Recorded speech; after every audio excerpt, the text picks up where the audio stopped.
one. Yeah, you were telling me about this. All right, so this is our SOCC CQB gun, and it's a 10.5-inch barrel.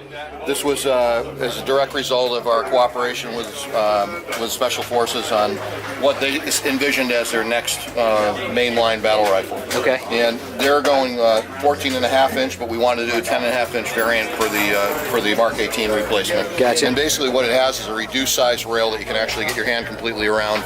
Very micro to sights. The sights are reduced. They're another third smaller than ours with no snag on them whatsoever. A new lock that locks across the rail as opposed to having a side lock that actually hung out. And then the rear sight has a lower profile with both apertures, but it allows you to get around that charging handle. And also a charging handle that has a gas diversion slot in the back for the suppressor. So you notice you weren't getting as much gas in your face because it's actually blown out through the charging handle. The stock assembly on this one actually provides a buffer system that interfaces the bolt carrier, so it smooths out the cycle of operation. We've now unitized the bolt carrier and the buffer, as opposed to two long objects but joining down the center of a tube. The good part about that is when you collapse this, when you have the stock out, it's the exact same length as an M4. So right here, the same length as an M4 all the way out. Got it. But when you collapse it in, you had 2.5 inches difference in the length of pull. Right. And you smooth out the recoil. You have a lot more accurate and controllable weapon on select fire, as you were seeing. Gotcha. To be fair, though, this one, when you're firing it unsuppressed, has a twin chamber brake under the can. Right. So of course it's going to be neutral firing. Yep. But that also allows for a greater degree of suppression with the brake as opposed to a flash suppressor. But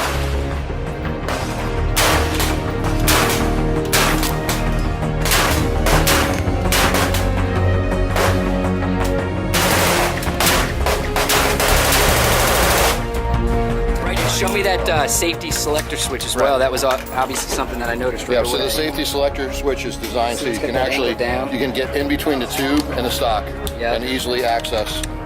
Makes a ton of sense. Yeah. That was one of the first things I noticed. Right. And then we do 70-75 aluminum trigger guards that are increased on the inside because they do wear gloves in the field, and this gives you a little bit more for the mass of the glove to go. I see that right there. The grips that we have, we do a storage door on the grips. We angle them forward 25 degrees. Give it more of a natural angle or fighting angle when you're on a grip and a compressed stock. And we just did enough space in the stock to carry a battery and a war snake. Gotcha. Very cool.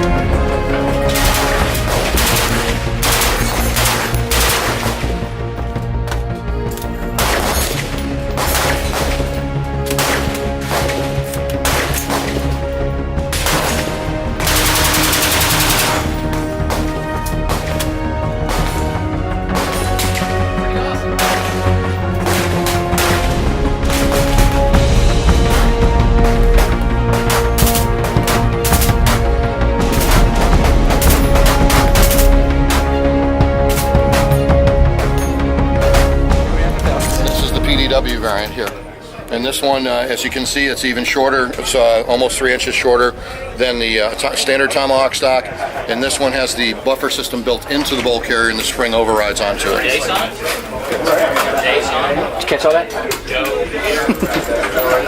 I was actually going to ask. So is it a proprietary bolt carrier where you actually have the buffer built into the end of it? Yeah. It's not just a piece that makes it came apart. It's a BBC. No, it's a whole buffer carrier. Yeah, So it's one solid piece. Yes.